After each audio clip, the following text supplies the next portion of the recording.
My parents left me a rundown cabin in Alaska. My brother got a $1.2 million mansion in Miami. My fiancé called me a pathetic loser and left me for him.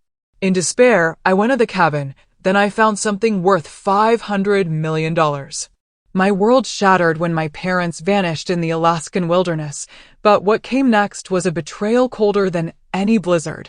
My younger brother inherited a $1 million mansion, while I was left with nothing but a crumbling, forgotten shack. The pain was unbearable until I discovered a secret hidden within that dilapidated cabin, a secret that promised untold riches, but unleashed a storm of greed that ripped my family apart. Revealing a truth I never saw coming. My name is Francis Nonick, and I was born in Fairbanks, Alaska, where the bone-chilling cold wasn't just weather, it was a constant companion that etched itself into your very soul. Our small wooden cabin teetered on the edge of a vast forest, where towering pines stood like ancient sentinels, guarding the land's secrets. It was a single room, a cramped space that served as living room, kitchen, and my parents' bedroom. My own bed was a small attic corner, where I'd curl up in worn blankets, listening to the wind whistle through the cracks, often waking with numb fingers even buried deep in the warmth. My father, Elias Nonick, was a native Alaskan of Inuit descent. Tall and sturdy, with eyes as sharp as a blade and black hair tied neatly at his neck, he was a man forged by the land. He'd been a hunter, guiding expeditions, then a sawmill worker, his body unyielding against the grueling labor. To him, work wasn't just a job, it was a way to prove one's worth to the earth. "The land is our mother," he'd say, his deep, steady voice solid as stone. "You must respect it, for it sustains us. But it can also swallow us whole if we betray it." My mother, Kelly, was his opposite. A gentle woman with golden hair and a smile as warm as the rarest sunlight in an Alaskan winter. She was European American, worked part-time as an office clerk, and her love for me was palpable, in the way she stroked my hair each night or slipped a warm piece of fresh bread into my hand from the oven. Yet, she always supported my father's strictness. "Your father wants what's best for you," she'd say whenever I grumbled about chopping firewood in sub-zero temperatures. We were poor. Not the kind of poverty that leaves you starving or in rags, but the kind that forces you to weigh every single penny. I remember following my father into the forest, a tiny axe on my shoulder, chopping dry branches for firewood. Sometimes I'd wade into the river, the water so cold my feet felt like stone, just to catch a few salmon for dinner. Once, I even scavenged scrap metal from a dump, selling it for a few dollars so my mother could buy extra salt or sugar. Back then, I didn't see it as hardship, it was simply how we lived. How Mother Alaska demanded we live. My father taught me everything about survival. By age 4, I could start a fire with just flint and twigs. By 6, I could build a sturdy shelter strong enough to withstand a blizzard.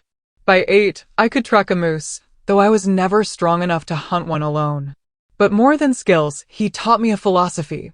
Never take more than the land allows, he'd say when we fished. Take only what you need to live and leave the rest for tomorrow. My childhood was shaped by those harsh days where the cold seeped into every breath. I had no fancy toys, no luxurious trips. Instead, my playground was the boundless forest, the icy river, and nights huddled by the fire, listening to my father's stories of our Inuit ancestors, the spirits of the wind, and the mysteries of Mother Earth. Those years forged me into a quiet, reserved boy who grew up fast. At school, they called me Forest Boy because of my father's worn jacket, my calloused hands, and my refusal to join their noisy games. I didn't care. I knew I was different. While they dreamed of cars and color TVs, I dreamed of journeys deep into the forest, where it was just me and the whispers of the land and sky.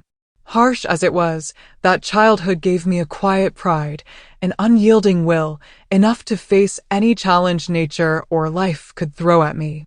But I never imagined the greatest challenge would come not from Alaska's biting cold, but from my own family, from my younger brother, Curtis, and the changes sudden wealth brought to our once humble home. Everything changed when I was 9. Overnight, it felt like Mother Alaska finally smiled upon us. My father, Elias, who had spent years toiling at the sawmill, caught the attention of a large mining company. They needed someone who knew every hill, every stream, every hidden corner of this land. My father, with his razor-sharp eyes and a memory for terrain like a living map, was the perfect choice. His new job brought a salary we'd only dreamed of, enough to pay off our debts, enough for my mother to stop counting every penny. For the first time, our family escaped the shadow of poverty. We left Fairbanks, leaving behind the old cabin where I'd huddled in the attic, and moved to a new house in Anchorage, Alaska's largest city. Our new home had a proper fireplace, clear glass windows, and no gaps for the wind to sneak through. That same year, Curtis was born. My younger brother, a boy with golden hair like our mother and big, sparkling eyes like a summer lake. Curtis came into a world where we no longer worried about food or clothing. He grew up in a warm house, with a room full of toys I'd never dared dream of at his age. I remember pushing his stroller, watching him giggle as our mother handed him a brand new stuffed bear. I wasn't jealous. Truly, Curtis was my little brother, and I loved him. I liked being the big brother, teaching him to tie his shoes, showing him how to read the clouds. But as Curtis grew, I began to notice differences, not just between us, but between the worlds we were raised in. I grew up in bone-chilling cold, chopping firewood until my hands were numb, learning harsh lessons of survival from my father. I absorbed his teachings about preserving nature, the way he looked at me as if entrusting me with the legacy of our Inuit ancestors. Curtis? He never knew a night without firewood. Never waded into an icy river to catch fish. Never heard our father's stories of Mother Earth. Our parents, busy with their new jobs, didn't have time to teach Curtis the same lessons they had ingrained in me. Instead, they compensated with material things. Curtis had new shoes every season, a shiny bicycle, even a small TV in his room for cartoons. Whenever he wanted something, our mother would smile and nod. And our father, though still stern, couldn't bring himself to say no. "He's still young, let him enjoy himself," my mother would say when I asked why Curtis didn't have chores like I did at his age. Curtis didn't just grow up in abundance, he grew up believing everything in life came easily.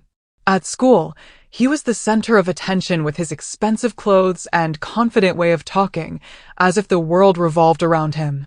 The kids didn't call Curtis Forest Boy, they called him the Prince of Anchorage. And Curtis loved it. He loved the praise, loved showing off his new watch or shiny shoes. Sometimes, when I looked at him, he felt like a stranger. I didn't blame our parents. They only wanted to give Curtis what I never had.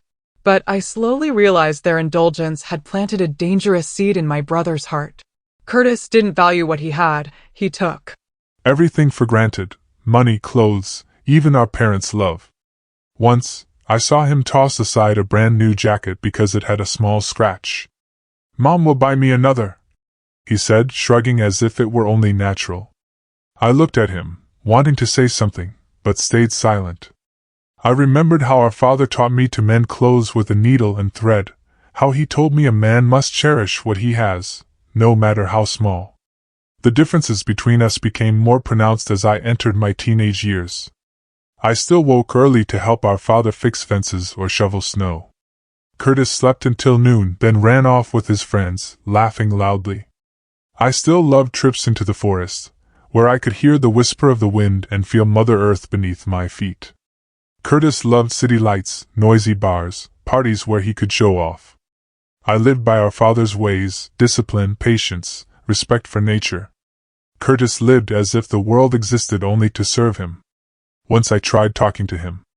"Curtis," I began, as we sat in the kitchen while our mother baked, "have you ever thought about learning to fish or set up a camp like Dad taught me?" Curtis looked at me and smirked. "Why bother with that stuff, bro? Mom and Dad have money now. We don't need to live like forest people anymore." I didn't respond. His words cut like a knife, not because they hurt me, but because I realized Curtis didn't understand, and perhaps never would. In those years, I began to feel an invisible distance growing. I still loved him, still saw him as my little brother, but I couldn't ignore that we were walking different paths. I was a man of the forest, of Mother Earth, of harsh but honest lessons. Curtis was a man of city lights, of glamour, of things that came too easily. I thought that despite our differences, we were still family, that we could still hold hands through those years. But then Amber entered my life, and with her, I learned that love could be a flame that warms the heart, but also a storm that burns away every shred of trust. I met Amber one summer afternoon in Anchorage, when the rare sunlight melted the ice on the streets. I was in my mother's diner, helping clean tables after the lunch rush. The smell of freshly baked bread and coffee lingered, mingling with the chatter of a few regulars. I looked up and saw her, Amber, with her gently curled brown hair, eyes as blue as a glacial lake, and a smile that seemed to light up the entire room. She wore a thin sweater, held a book, and walked in as if she'd always belonged there. "A black coffee and a slice of toast, please," she said, her voice soft but confident, as if she knew exactly what she wanted. I wasn't the type to be easily smitten. Life in Fairbanks had taught me to keep my heart guarded, like keeping a fire alive on freezing nights. But there was something about Amber I couldn't look away from. Maybe it was the way she sat, quiet but absorbed in her book, as if the world had shrunk to its pages. Maybe it was the way she smiled at my mother, calling her Aunt Kelly with natural warmth. Or maybe it was simply that she felt different. Different from the girls who only cared about parties or new dresses. I mustered all my courage. "Good book?" I asked, wiping a table but keeping my eyes on her. Amber looked up, slightly surprised, then smiled. "Pretty good," she replied, holding up the book. "A collection of poems by Robert Frost. Do you like poetry?" I shook my head, embarrassed. "I'm not much for poetry, but I love the forest and the things he writes about. The wind, the smell of earth, the shadows of trees. Those are things I see every day." She looked at me, her eyes sparkling with curiosity. "A forest guy, huh?" she teased, her tone playful but kind. I laughed, feeling lighter for the first time that day. "You could say that." From then on, we started talking. Amber was the daughter of a middle-class family in Anchorage. Not overly wealthy, but comfortable enough for her to grow up with things I never had: summer vacations in California, piano lessons, beautiful dresses. But she didn't brag. She spoke of her dream to become a journalist, to travel the world and write about forgotten people and forgotten places. "I want to tell the stories of people like you," she said once, as we sat by the river, watching the water shimmer under the sunset. "People who live true to themselves, not chasing false glamour." I was drawn to Amber, not just because she was beautiful, but because she seemed to understand me. She didn't laugh when I talked about chopping firewood in Fairbanks, about how my father taught me to start a fire or track a deer. She listened, her eyes lighting up as if she were living in my stories. When I spoke of Mother Earth, of the lessons my father passed down, she took my hand, gently but firmly. "You're different, Francis," she said. "You're not like those guys who only brag about cars or money. You have strength." Her words made my heart race, as if, for the first time, someone saw the real me. We fell in love. Those days felt like my life had been lit up. I took Amber into the forest, showed her how to pitch a tent, how to spot animal tracks. She laughed loudly when she tried to start a fire, and sent smoke billowing everywhere. I taught her to listen to the wind, to feel the pulse of Mother Earth. In return, she taught me to open up, to talk about things I'd always kept hidden. I told her about my harsh childhood, about nights by the fire listening to my father's stories, about the quiet pride of surviving Alaska's cold. She hugged me, whispering, "You're stronger than anyone I've ever met." But as our love deepened, I began to notice changes in Amber. She grew more ambitious, craving more than what Anchorage could offer. She dreamed of big cities, prestigious newsrooms, luxurious apartments in New York or Los Angeles. At first, I thought her ambition was a strength, a fire like my own resilience. But slowly, I saw her start to compare. And painfully, the person she compared me to was Curtis. Curtis, now in his 20s, was the epitome of what Anchorage called success. He drove a sleek sports car, wore tailored suits with glittering watches, and lived in a beachfront apartment our parents had bought him, a place with a balcony overlooking the ocean where he threw extravagant parties. His friends were the elite young businessmen, with confident smiles, beautiful women in elegant outfits, and conversations filled with laughter and clinking glasses. For Curtis, life was a stage, and he always wanted to be the star. Amber began to see me differently. She used to call me different, but gradually her gaze would drift away when I spoke of the forest, of Mother Earth, or the values my father had instilled in me. She started looking at Curtis, my spoiled younger brother, with an admiration she'd never shown me. She was drawn to his glamour. One ordinary afternoon, as we walked along Anchorage's coastal road, I saw Curtis standing by his car, laughing loudly with a group of friends. Amber stopped, looked at him, then turned to me. "You see your brother?" she said, her voice tinged with an admiration I didn't want to hear. "He knows how to live. He knows how to make people notice." Her words were like a small, sharp knife. Not enough to draw blood immediately, but enough to sting. I tried to keep my voice steady, as I did when facing the cold forest winds. "Curtis has always been like that," I replied. "He has his way of living. I have mine." But Amber didn't stop there. In the days that followed, she said things that pierced my heart. "Why do you live so small, Francis?" she asked once as we sat in my mother's diner, her eyes looking at me like I was a puzzle she couldn't solve. "You don't know how to enjoy life. You don't show off. Don't you see Curtis? He lives big. Lives truly." I stayed silent, my hand tightening around my coffee mug, but I didn't speak. I just looked at her, seeing her eyes grow distant, as if I were no longer the man she loved. Amber began to criticize me, not with blunt words, but with subtle remarks and disappointed sighs. "You lack ambition," she said once as we sat by the river.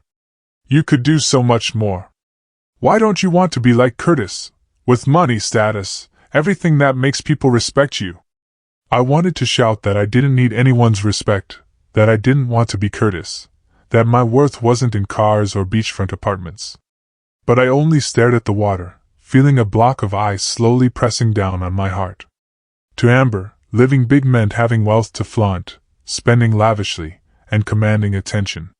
She wanted the spotlight, to stand beside a man who made the world turn and look. And I, with my old jacket, my rough hands from wielding an axe, my dreams of the forest and Mother Earth, couldn't give her that. I began to feel the cracks forming. And those cracks grew wider each day. Deep down, I knew they couldn't be mended. Amber wasn't just comparing me to Curtis. She was being drawn into his world, a world of lights and glamour. She no longer saw me as a man of strength, but as someone lacking ambition, someone living small while my brother lived large. I tried to hold on to her, tried to remind myself that our love was worth fighting for. But I never expected that before I could even try to salvage that love, a greater storm would crash into my life, sweeping away everything I once thought was certain. My parents went missing, leaving behind a void colder than any winter I'd ever endured in Fairbanks. I was 30 years old when the devastating news arrived.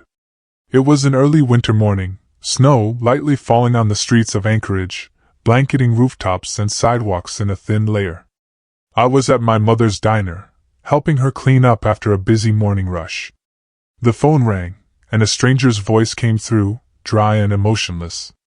"Are you Francis Nonick? I'm an officer with the Seattle Police. I'm very sorry to inform you that your parents, Elias and Kelly Nonick, have gone missing after a plane crash." The world seemed to stop. I stood there, still holding the rag I'd been using to wipe tables, but all the sounds around me, the chatter of customers, the clanging of pots and pans, faded into a blur. The officer continued, his voice steady like he was reading a report. "The small plane carrying your parents encountered trouble while flying over the icy mountains near the Canadian border. Some wreckage has been found scattered across the mountainside, but there's no sign of bodies or survivors. We're continuing the search," he added, but his tone carried no hope. "We'll contact you if we have more information." I hung up, feeling as if an icy weight was crushing my chest. I didn't cry, not because I was strong, but because I didn't know what to do with the pain. It was too vast, too cold, too real. I called Curtis right after. He was at a bar. I could hear loud music and laughter in the background. "What did you say?" he asked, his voice distracted as if I were telling some unimportant story. When I repeated the news, he went quiet for a moment, then said, "Yeah, okay. You handle it. I'm busy." He hung up, leaving me with the cold beep of the disconnected line. The days that followed were a foggy nightmare. Local media began covering the crash. "Alaska couple missing in plane crash," screamed the sensational headlines. People in the community, those who'd eaten my mother's bread or been guided through the forests by my father, came to the diner to express their condolences. They hugged me, offered words of comfort, but I felt only emptiness. Amber stayed by my side, at least at first. She held my hand, whispering that she'd always be there, that we'd get through this together. But her eyes were distant, no longer warm. While I drowned in grief, Curtis acted strangely. He showed up at the diner a few days later, dressed impeccably as always in a new leather jacket and polished shoes. "How's it going, bro?" he asked, his voice light but insincere. I looked at him and saw a stranger, someone seemingly untouched by the pain I was carrying. "Aren't you sad?" I asked, my voice hoarse. Curtis shrugged, flashing an enigmatic smile. "Sure, I'm sad, but life goes on, you know. Mom and Dad would want that." I didn't respond. I couldn't fathom how he could be so calm. But then I overheard him talking to a friend on the phone right there in the diner, his voice brimming with excitement. "Yeah, the will's probably going to be read soon. Hopefully, there's something worthwhile, right?" I stood there, my hand gripping the edge of the table, feeling a cold wind blow through my heart. Curtis wasn't just calm, he was thinking about the inheritance, about what our parents might have left behind, while I still couldn't accept that they were gone. A few weeks later, the court declared my parents deceased based on the plane wreckage and the absence of any signs of survivors. Death certificates were issued, cold and official, like a final punctuation mark on all hope. I didn't want to believe it, couldn't believe it. But the papers in front of me, with their red seals and judge's signature, left no room for denial. The Anchorage community expressed their grief. They brought to our house loaves of bread, salmon soup, and carefully woven wreaths of golden wildflowers. The next day, a small memorial was held by the river where my father used to fish. People lit candles in the cold Alaskan wind, sharing memories. How my father had helped them repair boats. How my mother baked bread to share with the neighborhood every winter. I stood listening silently, realizing that my parents didn't just belong to me, they were part of this community. But when the last candle flickered out and everyone left, I was alone again, with a void nothing could fill. Amber stayed with me during those days, but her presence only deepened my pain. She tried to comfort me, but her words sounded rehearsed. "Francis, you have to be strong," she said, but her eyes looked elsewhere, as if her mind was on something else. And I kept going to the diner, wiping tables, answering customers' questions about my parents, but my mind was elsewhere. Lost in the forest I used to roam with my father. I dreamed of my parents every night, my father standing by the river, teaching me to fish, my mother in the kitchen, smiling at me through the steam of baking bread. But every morning I woke to the cold truth. They were gone, and I didn't know how to keep living. And then, on a gloomy afternoon when the Anchorage sky was heavy with clouds, as if it too carried my sorrow, the phone rang. A polite but cold voice came through. "Francis Nonick, this is Gunnar Holmes, your family's lawyer. I need you and your brother Curtis to come to my office tomorrow morning for the reading of your parents' will."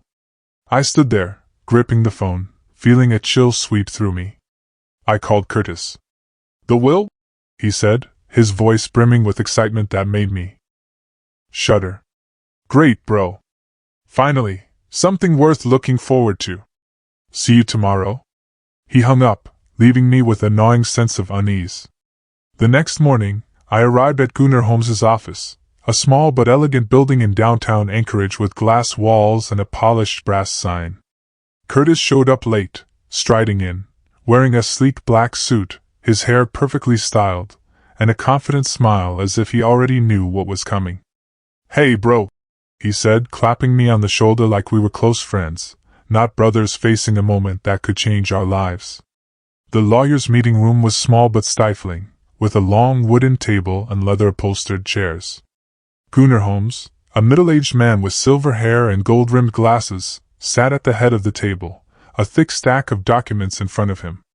He looked at us, his expression stern but neutral. "Francis Curtis," he began, his voice steady like a proclamation. "Today we will read the will of Elias Nanak and Kelly Nanak.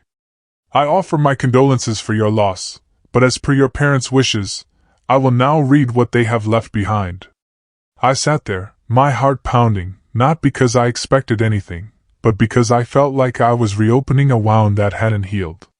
Curtis, on the other hand, sat upright, his eyes gleaming as if the lawyer were about to hand him a golden key.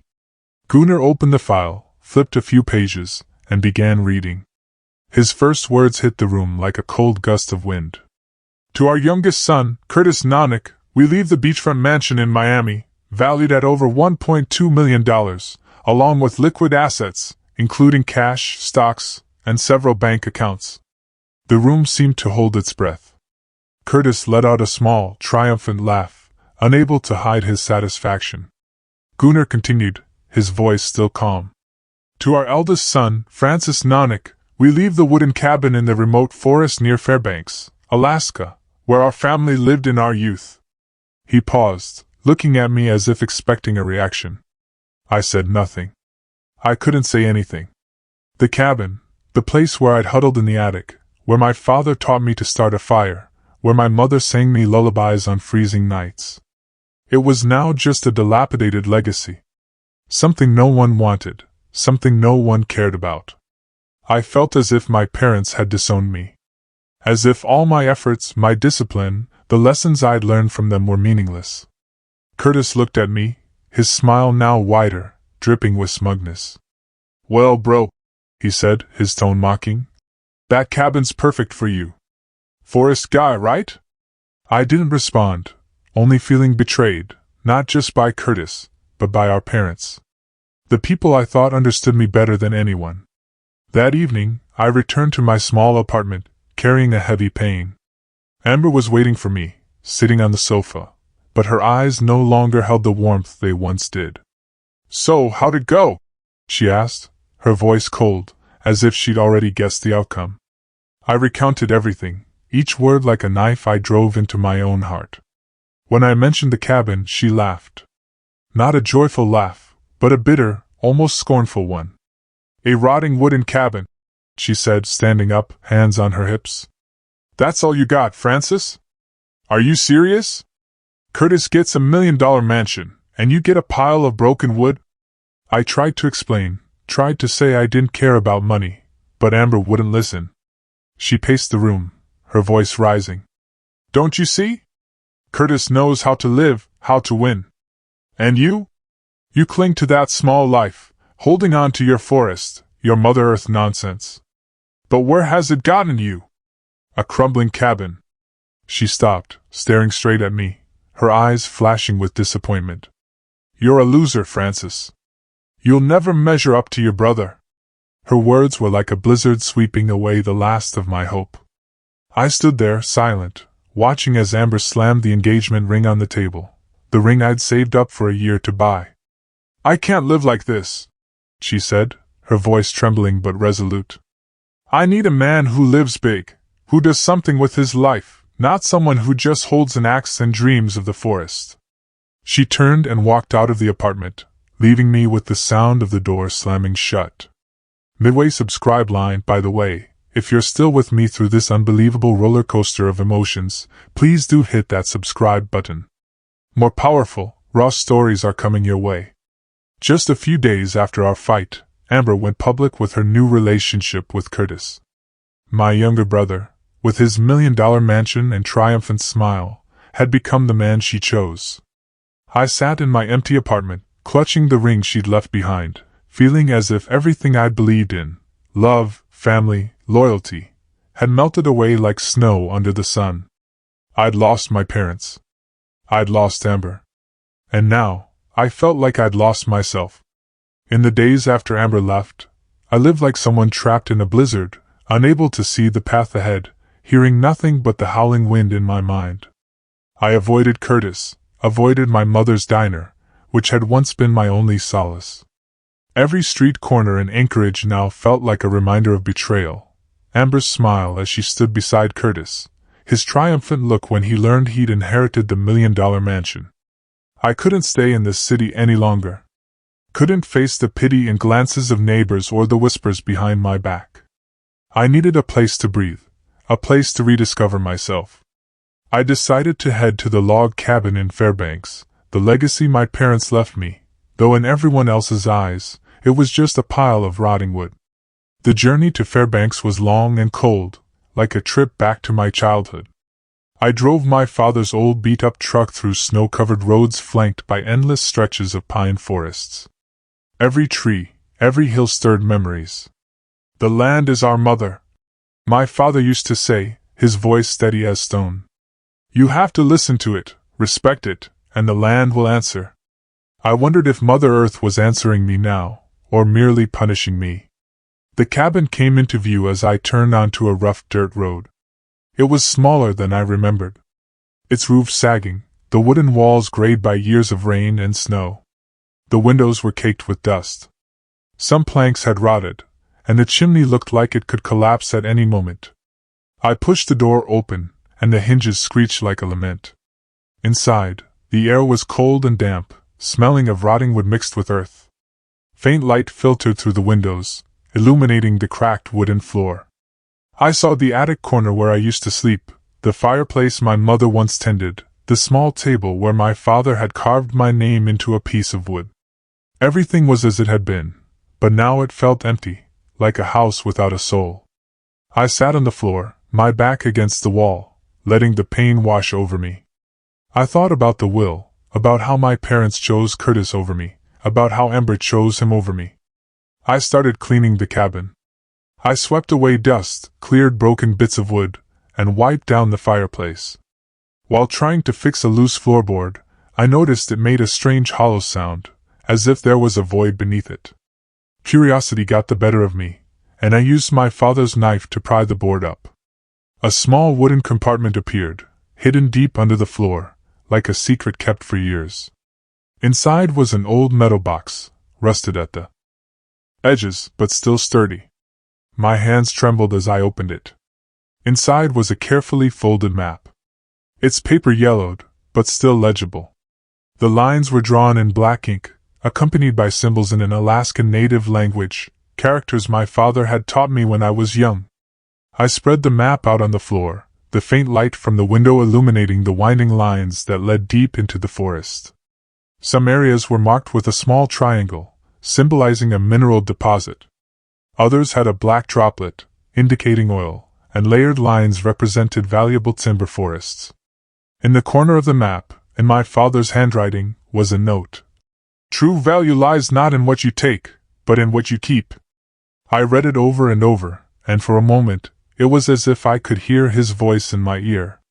I leaned closer, tracing each line, my heart pounding as I began to grasp the meaning. The marked lands, if the notes were accurate, held resources worth hundreds of millions of dollars. A treasure beyond anything I'd ever dared to dream of. I sat silently in the rotting cabin, clutching the map, feeling as though my entire life hung in the balance. Part of me screamed to run outside, to shout to the world that I wasn't a failure, not the wilderness fool Amber had mocked, that I held a fortune that could make me richer than Curtis, richer than anyone. But another part, the part my father had patiently shaped, whispered a reminder. Not everything that can be taken should be taken. The land is our mother, and she must be preserved, not stripped bare. My heart began to tear itself apart. I didn't yet know what to do with the map, so I decided to bring it back to my apartment in Anchorage, hiding it in a locked drawer. Every night, I took the map out and stared at it, as if it could tell me what I should do. I imagined selling the information about those lands, getting revenge on Curtis by proving I was wealthier than him. I pictured Amber coming back, her eyes sparkling when she saw I was no longer the small-time man. But then I remembered my father, who taught me that Mother Earth is sacred, that taking too much is a betrayal. I remembered my mother, who once said, "Happiness lies not in money but in how we live." I decided to keep the secret, to neither exploit nor sell it. I wanted to honor my parents' legacy, even if it meant I remained just Francis Nanak, the man of the woods, nothing more. But Mother Earth, as my father once said, always has ways of testing us. A month after my parents' disappearance, I decided to hold a small gathering to honor them. The people who raised me and Curtis, who left me with lessons that could never fade. I wanted a quiet space where family and friends could share memories, where I could feel them again, even if only through stories and smiles. I chose my mother's diner as the venue, because it was where she poured her heart, where the smell of fresh baked bread and coffee still lingered like a piece of her soul. I stood in the diner, arranging chairs in a circle, placing a photo of my parents on the table, my father with his stern smile, my mother with her gentle eyes. Familiar faces arrived gradually, bringing flowers and condolences. Aunt Mary, my mother's cousin, hugged me tightly, tears streaming down her cheeks. Old Joe, who used to hunt with my father, patted my shoulder with quiet sympathy. I stayed silent, forcing a smile, but inside I felt only emptiness. Curtis arrived late as usual. He walked in, Amber at his side. Seeing her, my heart felt like it was being crushed. She held Curtis's hand, smiling lightly as he whispered something in her ear. I turned away, focusing on arranging coffee cups for the guests, but that image clung to me like salt rubbed into a wound. The memorial began. People took turns sharing memories of my parents. Aunt Mary spoke of the time my mother taught her to bake bread, her voice choking with emotion. Joe recounted hunting trips with my father, laughing loudly as he recalled how my father teased him for being terrible at fishing. I spoke too, though my voice trembled. I talked about nights by the fire, listening to my father speak of Mother Earth, how he taught me that true value lies not in money, but in integrity. But when it was Curtis's turn, he stood briefly, saying only a few words. Mom and Dad were amazing people. They worked hard to give us a better life. I'll always be grateful. He sat down, and Amber clapped, her eyes full of pride. I looked at him, searching for a hint of sincerity in his voice, but found only shallowness. He spoke as if reading a prepared speech, not from the heart. I wanted to stand up, to scream in his face that our parents deserved to be remembered with love, not empty platitudes, but I held back, clenching my fists under the table, trying to stay calm. After the sharing, people began to chat and eat, and the atmosphere grew lighter. I stood in a corner of the room, watching everyone, trying to blend in, but feeling out of place. Then Curtis and Amber approached, each holding a glass of wine. Well, big brother, Curtis said, his tone mocking. This memorial's not half bad, but you know, Mom and Dad would probably be prouder if you did something bigger than this little diner. Amber giggled, her eyes sliding over me, cold and distant. Yeah, she added, her voice sweet but sharp as a knife. Their words ignited a fire inside me. I'd had enough. Enough of Curtis's taunts, Amber's scornful looks, the constant feeling of being belittled. I shot to my feet, my voice trembling with rage. You think I'm nothing, don't you? I was nearly losing control, and the room fell silent. You think I'm just a failure with a rotting cabin? Well, I have something neither of you will ever have. I paused, my heart pounding, knowing I was going too far, but unable to stop. I found a map in the cabin, a map pointing to mineral deposits, oil, precious timber worth over $500 million. You hear me? $500 million! The crowded room went deathly quiet. The air so thick I could hear my own heartbeat. Dozens of eyes turned to me, but they all blurred. Only Curtis and Amber stood out. Curtis's face paled for a moment, then twisted into a greedy smile. His eyes gleamed with suspicion and excitement, as if he'd already touched the gold. Francis, Curtis said, his voice shaky but eager. Are you serious, or did you just lose it and blurt that out? Amber was different. She leaned back in her chair, arms crossed, a mocking smirk on her lips. Oh, come on, Francis. Another one of your attention-grabbing stunts. A treasure? Sounds like something out of a children's book. I didn't respond. My throat tightened, but my feet moved. I turned and left the diner in silence, ignoring the murmurs rising behind me. I had just revealed the biggest secret of my life, and I knew from this moment there was no going back. Curtis, with his insatiable greed, would surely pursue it to the end. Amber, with her cold pretense, would find a way to exploit it to the fullest. The door swung open. I stepped outside. The biting wind stung my skin, and snow fell heavily on the road, as weighty as the gaze of Mother Earth. Everything seemed to be watching, waiting to see which path I would choose next. Just a few days after the memorial, the real storm began. Curtis didn't waste any time. The morning after, as I sat in my small apartment trying to sort through my chaotic thoughts, a letter was slipped under the door. I opened it, and the cold words of a law firm hit me like a slap. Curtis had filed a lawsuit against me, accusing me of concealing family inheritance assets. The legal claim stated that the treasure map, the one I found in the cabin, was part of the Nanak family legacy, and that I, Francis, was intentionally trying to keep it for myself. I read it over and over, my heart pounding, not from fear, but from a rage that flared like wildfire. My brother, the one who once held my hand as a child, who giggled when I fixed his bicycle, was now dragging me to court as if we had never been family. But Curtis didn't stop at lawsuits. He was busy spreading rumors like a toxic wind sweeping through Anchorage. I heard from Aunt Mary that Curtis had been going around, from high society parties to family gatherings, telling anyone who would listen that I was a selfish man hiding a $500 million treasure, the legacy of the entire Nanak clan. Francis thinks he can keep it all to himself, he'd say, his voice dripping with feigned indignation, as if he were the one betrayed. He's not thinking of the family, not thinking of Mom and Dad. His words spread like fire through a dry forest, and soon it seemed the entire city had heard about Francis's treasure. Distant relatives began to circle like vultures smelling blood. Uncle Carl, a man I'd only met a handful of times in my life, called me one evening, his voice as sweet as honey. "Francis, how you holding up? Heard you found something pretty interesting in your parents' cabin, huh?" he asked, as if we were old pals.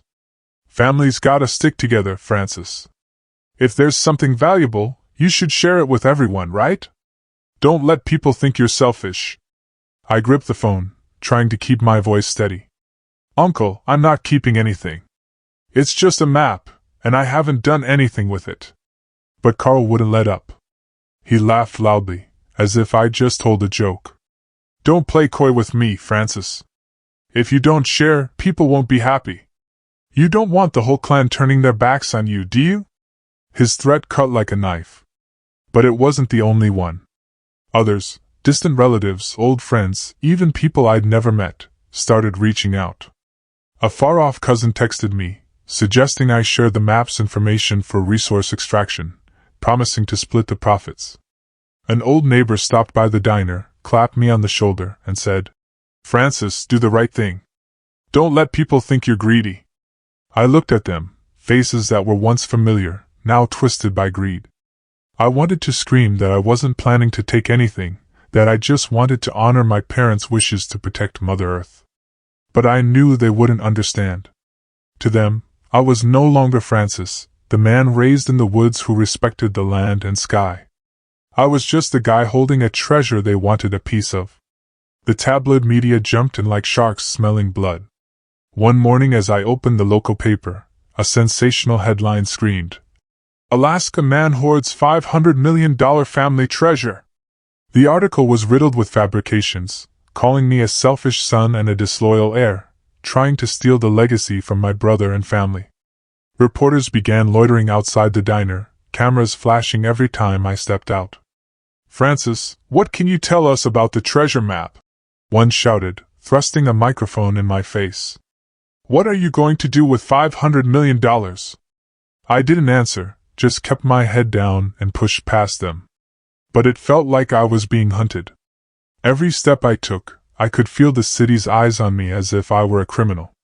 Worse still, the cabin in Fairbanks, the place where I grew up, where memories of my parents lived, became the center of morbid curiosity. A friend from Fairbanks called to warn me that locals had started showing up, lurking around the property, some even sneaking in to search for the treasure. I drove there the next day, and the sight before me broke my heart. The wooden fence was torn down, windows smashed, the yard littered with haphazardly dug holes. The cabin, though already dilapidated, had been sacred to me.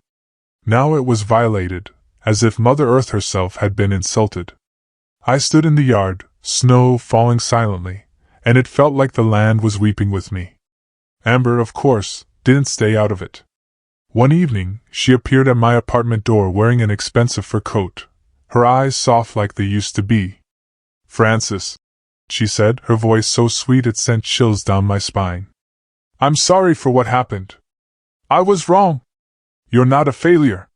You have that map. We could do something big together." I looked at her, feeling like I was staring at a stranger. She hadn't come back because she loved me, or because she understood me. She came back for the $500 million, for the glamour she thought I could now provide. "Get out," I said, my voice cold as ice. "I don't need you, and I don't need your lies." Amber froze, her lips tightening, but then she turned and walked away, leaving me with a heavy loneliness. I was cornered, like a beast surrounded by wolves.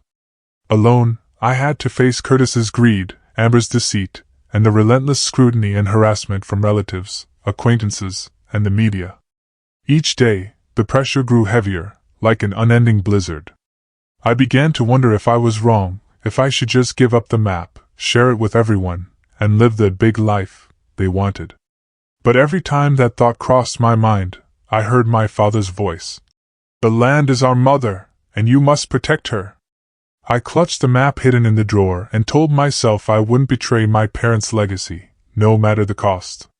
The tension escalated to a breaking point, and I felt like I was standing on the edge of a cliff with no way out. But I didn't know that just when everything seemed lost, a greater truth was waiting, ready to reveal the final answer. 2 months later, the inheritance dispute between my brother and me officially began. That day, the Anchorage sky was cloaked in heavy gray, as if nature itself was growling at the storm about to erupt. I stepped into the courtroom, my heart aching, feeling like a trapped animal surrounded by the cold stares of lawyers, the sternness of the judge, and the curious gazes of strangers there to watch the drama unfold. Curtis sat across from me, his eyes sharp and cold, the corner of his mouth curling into a confident smirk, as if victory was already in his grasp. Beside him, Amber was dressed in a dazzling gown, but her eyes avoided mine, the man she once called her love. I clenched my rough hands inside my father's old jacket, my breath heavy as I tried to stay calm.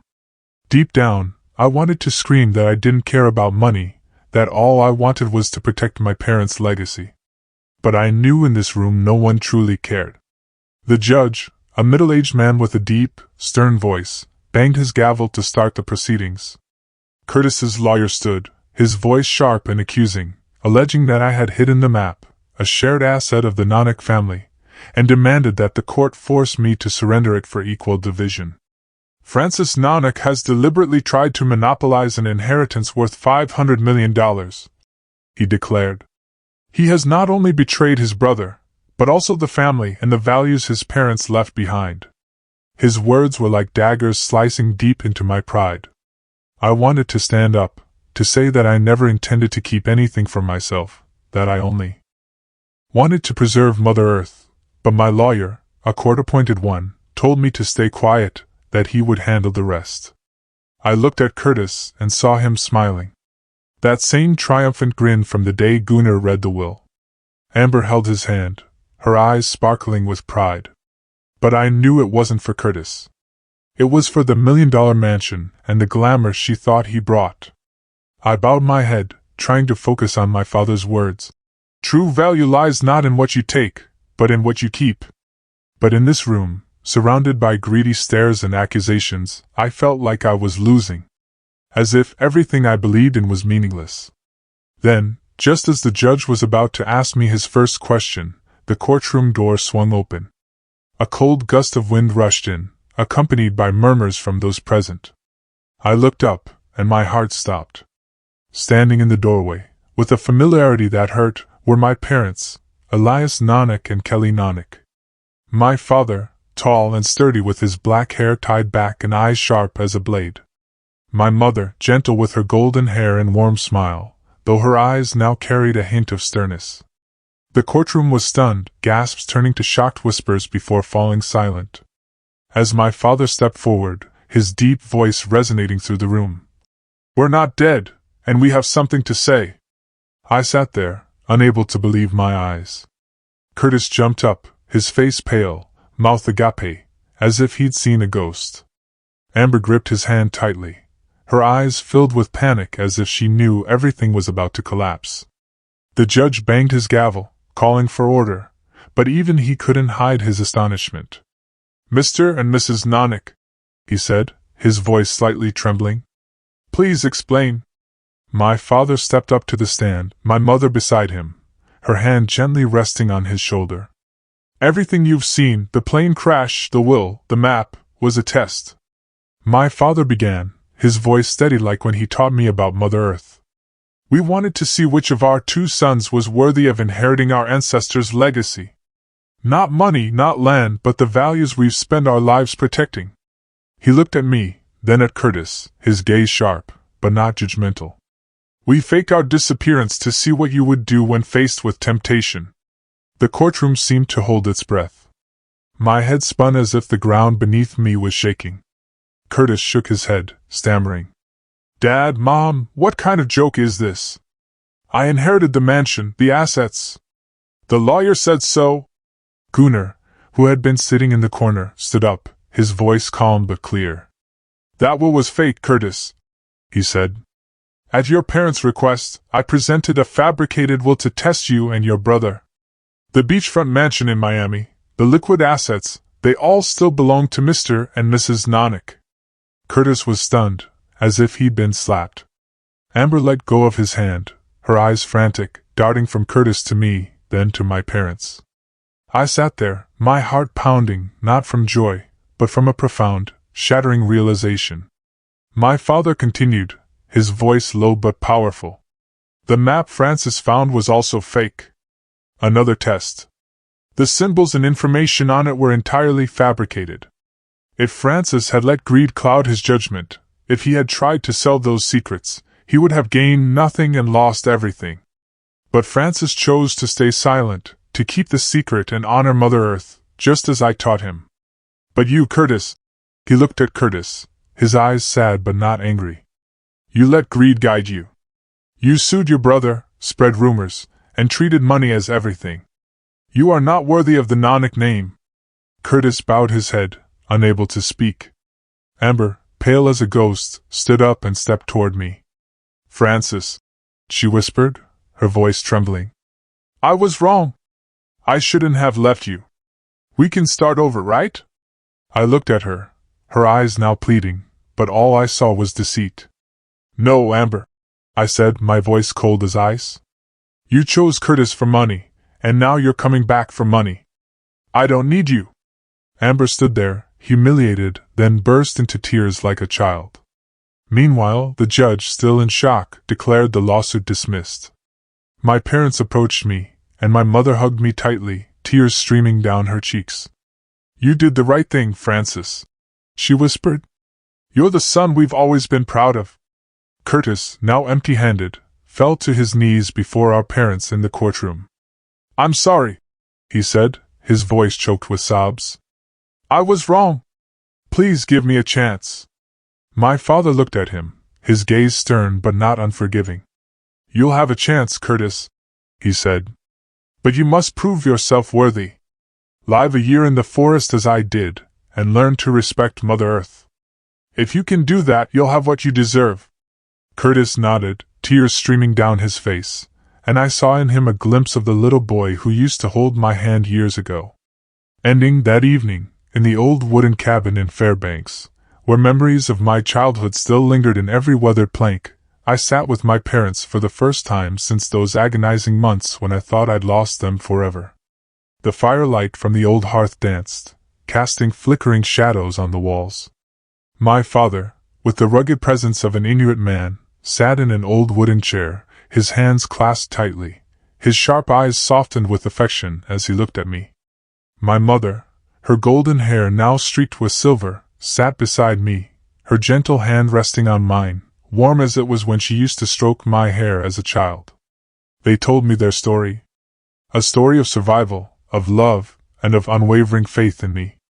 After the plane crash, my father began, his voice deep like the wind rustling through the pines. We were stranded in the icy mountains with no phone, no signal, no hope. But I learned from your grandfather, from the Inuit before him, that Mother Earth never abandons her children if they know how to listen. He spoke of the long days in the biting cold, how he built fires from the smallest dry twigs, hunted snow hares to feed my mother, and constructed a shelter from snow and stone to withstand the storms. With every step I thought of you and Curtis, he said, his eyes softening. I told myself that if we survived, I had to do something to make you understand. Understand that true value lies not in what you have, but in who you are. My mother squeezed my hand tighter, her eyes glistening with tears, but her smile still warm as the rare Alaskan summer sun. Francis, you are our pride, she said, her voice choked with emotion, but filled with love. When you were young, I watched you chop firewood, wade into rivers to catch fish, and I knew you were stronger than anyone, not because you were taller or stronger, but because you had the heart of Mother Earth, honest, resilient, and never betraying what your father taught you. She paused, wiping a tear from her cheek. When we decided to fake our deaths, I was terrified. Terrified that you'd hurt, that you'd think we'd abandoned you. But I believed in you. Believed that you wouldn't let greed guide you, that you'd hold on to our family's legacy. I sat there in the familiar wooden cabin, feeling as if I were back in those nights by the fire when my father told stories of our Inuit ancestors, when my mother sang me lullabies through blizzards.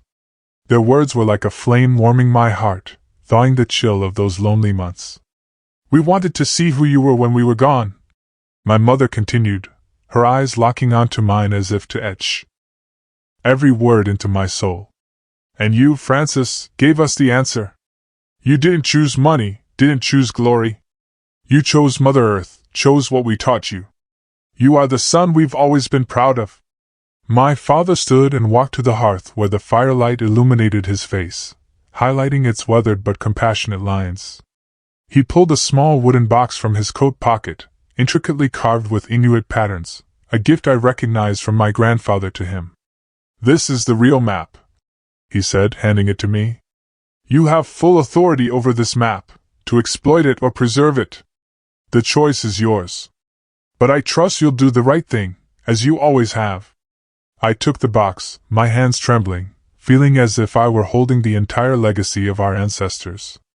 I opened it and found a different map, drawn on animal hide, its lines meticulously detailed. It wasn't just a map. It was a promise, a responsibility, the soul of Mother Earth. I looked at my parents, tears streaming down my face, not from sorrow, but from the overwhelming realization that they had never abandoned me. I'll keep it, I said, my voice thick with emotion. I'll protect it, as you have, as our ancestors have. My mother came closer, hugging me tightly as she did when I was a child. My father placed his hand on my shoulder, his gaze steadfast but filled with love. And now, in the old wooden cabin, amid the crackling fire and the warm voices of my parents, I suddenly understood, true value doesn't lie in money, in mansions, or in treasures. It lies in character, in how we protect our legacy, in how we live true to our beliefs. I gripped the real map tightly, knowing with certainty that I would never exploit it. I would preserve it as my parents had, as our ancestors had, so that Mother Earth would remain Mother Earth forever. Call to action, this journey taught me so much about what truly matters. I'd love to hear your thoughts. If you were in my shoes, faced with such a difficult test, what do you think you would have chosen? Tell me in the comments below. I really want to know what you think.